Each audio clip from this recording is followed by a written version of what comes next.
So here we are. We're going to use the simulation from lesson 2, those volumes, and they're going to be stored here in this output geometry node. So you can see that's it there. It's just pointing to the cache from last time. Otherwise, I just made a camera, and there's a very vanilla mantra node here. I just changed basically where it's going to write these images to. I made it lesson 3. I have this set to 196 because we have the whole simulation. If you're doing the cloud that we just touched on in the last optional chapter, you could do it as an animation also if you animated that time parameter, but otherwise, don't worry too much about that.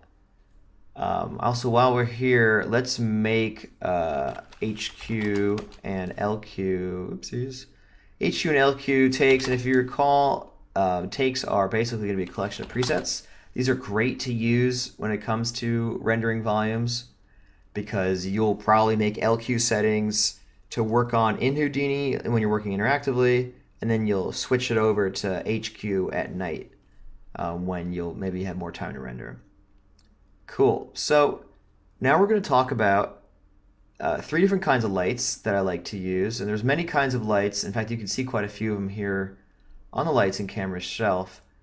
But we're going to talk about direct lights, or rather distant lights, spotlights, and environment lights. And while unfortunately, the specifics of how they work, I am not going to really get into. It's really going to slow us down. I'm going to have an advanced lighting lesson as well, and then we'll talk all about ray marching and shadows and the specifics of how those work. I'm just going to cover the bare essentials for now. So let's make a direct light or distant light first. So what I'm doing is I'm flying out of the camera. Let's do it again. I'm moving back, I'm moving up, I'm moving to the right a little bit. And this is where I'm going to control click distant light, and then bam. And in fact, I'm going to move it out. Now, it doesn't actually technically matter where the distant light is in the scene. It's just a direction. It's a bunch of parallel rays as if they were coming from a distant object like the sun or something. And it even has a picture of the sun with parallel rays coming out of it. As opposed to a spotlight, which is going to be more like a cone, you can imagine, or a point light. It's going to be more like a sphere. So again, the distant light, it doesn't matter where it is. Here it is, which is good to know only because I should say that the position doesn't matter where it is. The rotation absolutely matters, and you can see the shadow on the GL thing down there, the GL representation, meaning the real time 3D representation. That absolutely changes as we rotate this light. But as we move the light, it doesn't matter because it's only the direction of the light that matters with these parallel rays. Cool. I am going to Control Z back to where it was though. Cool. Great. So there it is. So with that out of the way, our setup here is just to do the output node, which is this, with any lights that it can find. So without further ado, we can just render that and see what we get. It's going to be pretty basic, and it might even look somewhat like our last lesson. So this is more what it should look like. No, we're not going to wait for the whole thing. Maybe we should. I'll just skip ahead for when it's done. So there it is. There's the result of our distant light. We can see it kind of reminds us maybe of the last lesson a little bit, but in any case, we have shadows. We can see some of the features here. If we look at the alpha, you see most of the actual density accumulation is in this specific area. These areas that are light gray, even though they kind of look the same, you won't really see them composite in nearly as much. And we will address cutting down on a lot of this kind of soupy look once we get into the details of the shader. But for now, that is a distant light. Again, just to stress, distant lights, they don't matter where they are. They don't have a position. Whereas I'm going to disable this now and then make a spotlight basically in the same place so you can see the difference. So now we have a spotlight basically right next to, or right in the same position, such as it is, as our distant light. So with the distant light, or rather with the spotlight, it definitely matters where it is. And then one of the main reasons why is the idea of attenuation. By default, anyway, the spotlight emits the kind of light that will fall off in the way that light actually does over distance. Even with the distance light on, you'll see that there are no attenuation controls here. But on the spotlight, there are. And that's again because the position doesn't matter. Attenuation simply means the fall off of the light. By default, the physically correct means a quadratic fall off. But because there is no idea of space, there's no idea of position with these parallel lines for something that's infinitely far away, we can't do attenuation with that. The spotlight is also casting divergent light rays, or at least that's how the light is treated, is that cone shape that you would imagine coming out of this. Let's see. So even with no attenuation, well, with no attenuation, actually, yeah, we're blown out now, and that's because the exposure is so high. I'm just going to return this to an intensity of exposure of 0. We move this, there's no difference. But if we move the actual position of it, we can absolutely see a difference in the way that we never saw with moving the distant light, which again, to stress that, if I turn that light back on and I move it, it doesn't matter because everything's parallel. Boom. Come back to this. Cool. So we have a spotlight. So let's see, what does the spotlight look then? Well, let's see.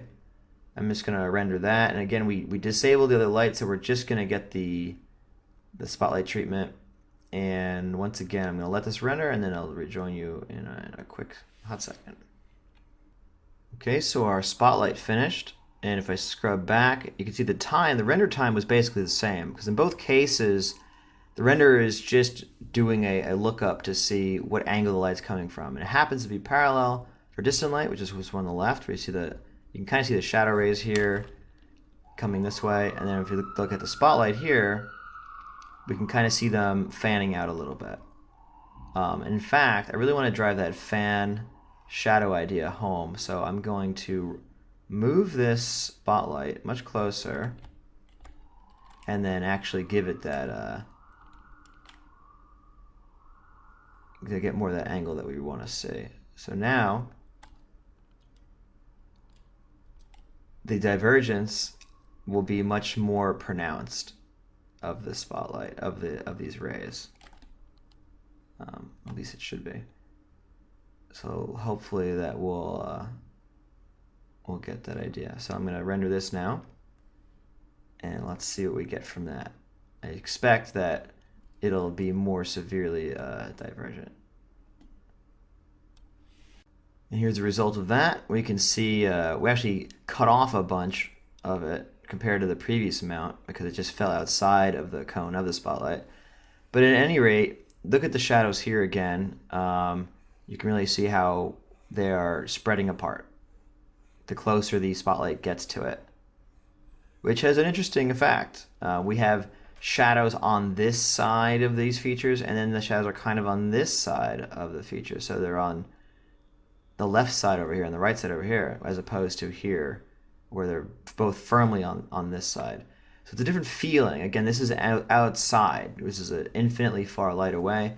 This could be from a street light. This could be from a light source that's close by, a candle even, something like that, or just some sort of local illumination source. They all took the same amount of time to render, more or less, same memory, same time, but definitely you can see the difference, how, again, between attenuation and the cone of the spotlights, how different that can be.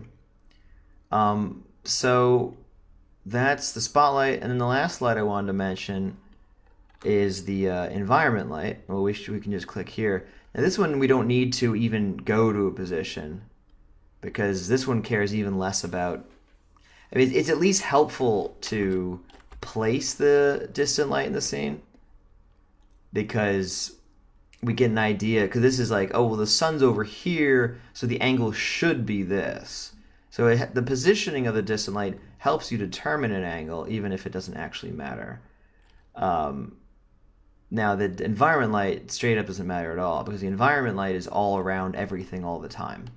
It's essentially a, as the icon attempts to portray, if this sphere in the center here is what you're lighting, this environment light is all the light around it that's kind of idly casting light everywhere. It's coming from all directions. And that's the point of an environment light. It's the lighting being given off by the sky. Again, if it's outside. You might think that, oh, well, the sky's light is coming from the sun. Well, certainly a big part of it is, but the actual atmosphere itself also sends light down, whether it's clouds or even a blue sky, is also the reason why it's blue is because it's being illuminated itself in the atmosphere by the sun, and then it's also transmitting light down. So you might have heard of image-based lighting. That's what's going to happen here with the environment light. So the cool thing is the environment map will allow us to have that sphere around us be texture mapped. Houdini, even the free version comes with a few images that you can use that will map right onto it. Here they are. I'm just going to use this one. Make sure that you don't have show sequences as one entry on. It'll make it easier to find. Actually, it might be. Oh yeah. See, it's going to change things into frame number. So make sure you turn that off when you select this. So I'm doing the third one. You can use any one you want. Cool. Boom. Now we can see it. We have this is the image. It's a wraparound image of what appears to be the desert, and we have this strong light source coming from over here, and then it's less light over here. So it'll kind of act like one of our spotlights or direct lights, but we'll still be getting light cast from all directions. This one will take much longer to render than the other ones because the other ones, well, again, we'll talk about ray marching in the advanced lighting, and I'm very excited to talk about that because it's very interesting. With the ray marching, normally one ray per pixel is coming out, boom, hits it, and then it goes up and samples the light. With something like an environment light, the ray that comes out to hit the volume then has to send rays in all directions to kind of average the contribution from this. So it's going to take longer to render. So let's see what it looks like with just the environment light. It's at the very least we'll see the color contribution from that map. You can already start to see that it's bluish here, but you can also see how slow it's going. So once again, I will see you in a few minutes. All right, so that finally finished, and as you can see, it took a staggering 18 minutes and 40 seconds as opposed to the previous ones that clocked in at about a minute and 20 seconds each. In any case, it is done, and you can see the color bestowed upon it by that map. You can definitely see shadows. It does have a nice, just kind of soft look because again, the light is coming from everywhere. It's not coming from, like with the spotlight, it's coming from one point. So shadows will be sharper. With this, we're getting it dark areas that would have been dark, let's say like here, are getting filled in by the sphere on the other side, and so on and so forth. So tight areas, if you've seen like ambient occlusion looking passes or global illumination in general, tight areas will still kind of be darker, but overall it's a much softer look. So what you'll end up doing is combining these two looks together. The 18-minute render time, though, even at this relatively low render settings, I mean, like we still have all these speckled looks, all these like little dots out here where it got thinned out. We would lose most of that according to our alpha here. And you'll see the alpha is the same for all of these because, again, the alpha is only showing us the density, really, the actual density that's not lit. So we would probably lose this anyway in the composite, but it's still evident that this is a little grainier than it necessarily needs to be.